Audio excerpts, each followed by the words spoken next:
ایک پوری سورت النحل یعنی شہد کی مکھی کے نام سے نازل فرمائی گئی۔ یہ کوئی معمولی مخلوق نہیں ہے، یہ اللہ سبحانہ و تعالیٰ کی قدرت کی زندہ نشانی ہے۔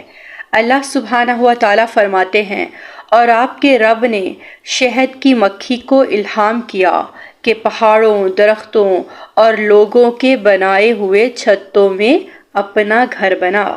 تو ذرا سوچئے، یہ ننھی سی مکھی پوری زندگی میں صرف ایک چائے کا چمچ شہد بناتی ہے، مگر اس ایک چمچ کے لیے وہ ہزاروں کلومیٹر سفر کرتی ہے۔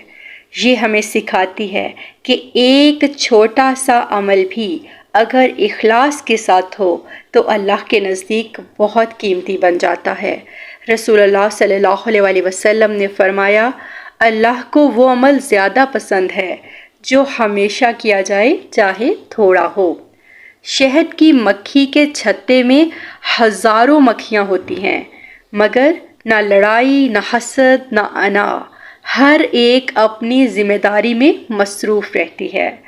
اور ہم انسان کیا کرتے ہیں؟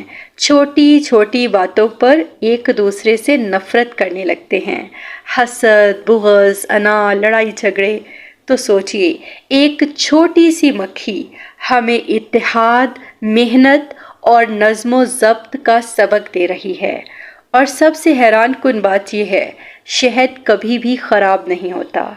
اللہ سبحانہ و تعالیٰ قرآن پاک میں فرماتے ہیں، اس کے پیٹ سے مختلف رنگوں کا مشروب نکلتا ہے جس میں لوگوں کے لیے شفا ہے۔ یعنی شہد صرف ایک غذا نہیں ہے، یہ اللہ سبحانہ و تعالیٰ کی طرف سے شفا بھی ہے۔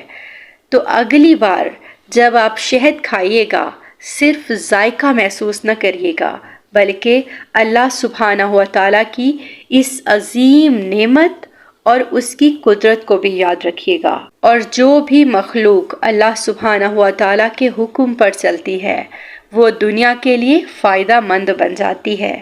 اللہ سبحانہ و تعالیٰ ہمیں بھی اپنی زندگی دوسروں کے لیے فائدہ مند بنانے کی توفیق عطا فرمائے۔ آمین۔